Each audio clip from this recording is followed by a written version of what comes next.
பெரிய ஒரு ஸ்ட்ரென்த்தாக இருக்கும்போது who is been motivating you guys? உங்களுக்கு மோட்டிவேட் பண்ணுற பர்சனாக இருக்கிறவங்க யார்? எனக்கு கல்யாணம் ஆகிறதுக்கு முன்னாடி யாருமே கிடையாது. கல்யாணத்துக்கு அப்புறம் என் ஒய்ஃப் தான். ஏன்னா நான் ஒரு பாயிண்டில் இதெல்லாம் குவிட் பண்ணிட்டேன். எதுவுமே வேணாம், எல்லாம் சும்மா ஏதோ பண்ணிகிட்ருக்காங்க.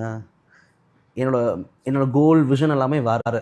அவள் தான் புஷ் பண்ணிட்டே இருந்தா, நீ ஷோ பண்ணணும் நீ ஏதாச்சும் ஒன்று பண்ணு அப்படின்னு சொல்லிட்டு. ஏன்னா நான் ஃபர்ஸ்ட் என் ஒய்ஃபை மீட் பண்ணதே ஷோவில் தான். அவள் வந்து என் பெங்களூர் ஷோவில் ஃபர்ஸ்ட் டைம் நான் சென்னையிலேருந்து ஒரு ஆர்டிஸ்ட் போய் பெங்களூரில் பர்ஃபார்ம் பண்ணுறேன். 150 சீட்டர்ஸ், 2 டிக்கெட் தான் புக் ஆயிருந்தது. அது ரெண்டுமே என் ஒய்ஃபோட ஃப்ரெண்டு. அப்போ வந்து அவங்க 2 பேருமே ஸ்ட்ரேஞ்சர்ஸ் எனக்கு. ஸோ அங்கேருந்து கனெக்ட் ஆகிட்டு தான் வந்து கல்யாணம் வரைக்கும் போயிட்டு அப்புறம் அவள் அந்த ஆர்ட் ஃபார்மை விடவே இல்லை. இன்னுமே என் வீடியோக்கெல்லாம் அவள் தான் சப்டைட்டில்ஸ் போடுவா, என் வீடியோ அவள் தான் ரிவ்யூ பண்ணுவா.